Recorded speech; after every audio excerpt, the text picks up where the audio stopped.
In this video, Levi and I start heading south, stopping in South Carolina to explore an unfinished tunnel from the mid-1800s before continuing on to a free campground in Georgia.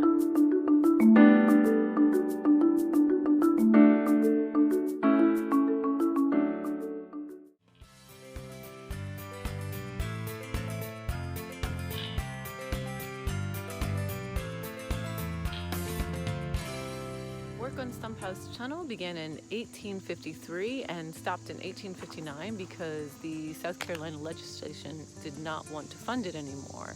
What was interesting is I'm reading right now, it says that Clemson University acquired the tunnel in 1951 and cured blue cheese here for several years. It's now owned or kept up by the city of Valhalla, South Carolina.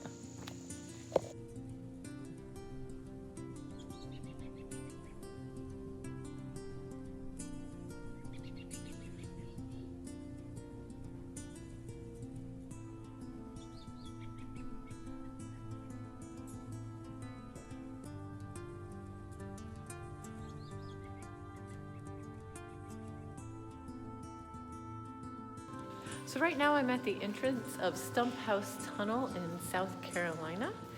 So let's head on in and see how far this goes back.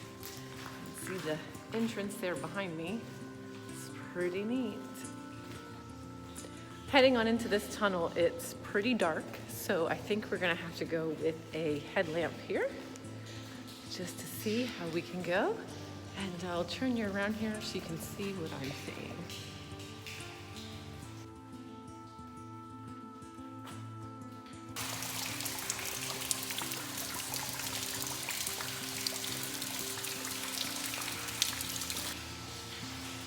Not too far till you get to the end of the tunnel.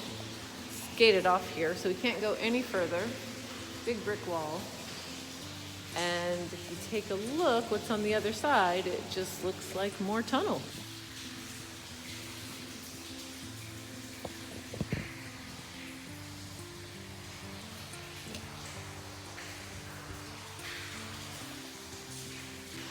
And if you look behind me, you can see the entrance down there off in the distance.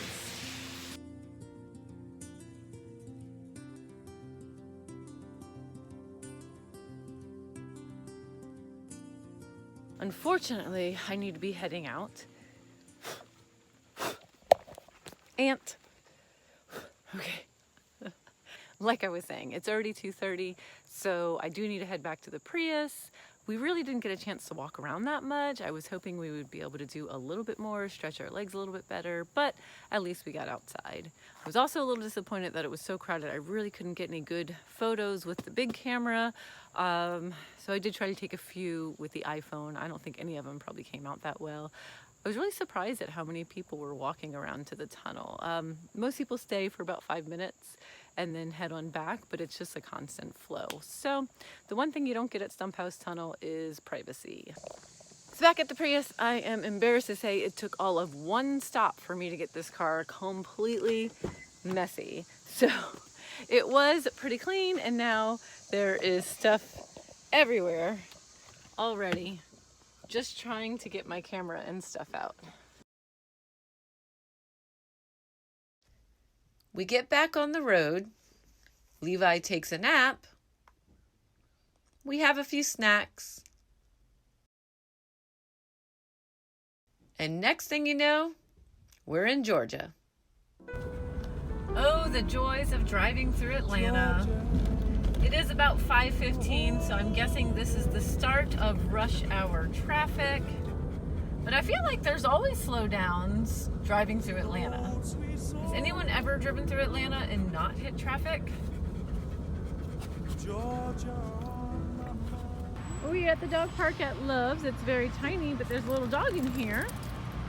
Not sure if Levi and I should go in or not. They seem like they'd get along, but there's no owner in sight. So I guess we'll just see what happens.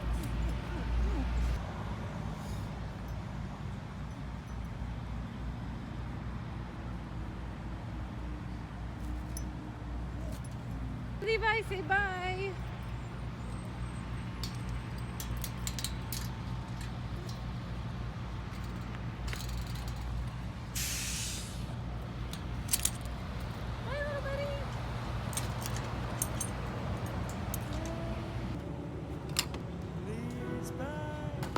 The gas prices in Georgia are much cheaper than North Carolina.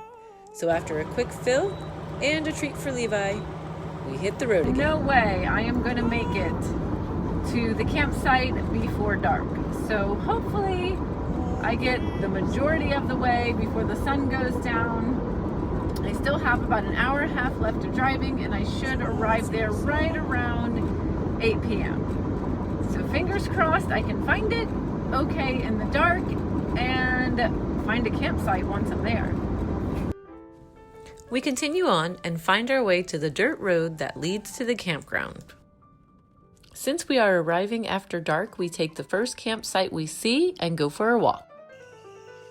Then this guy shows up. Fortunately, there is a retention wall between us and him. But on that note, we head back to the Prius and call it a night.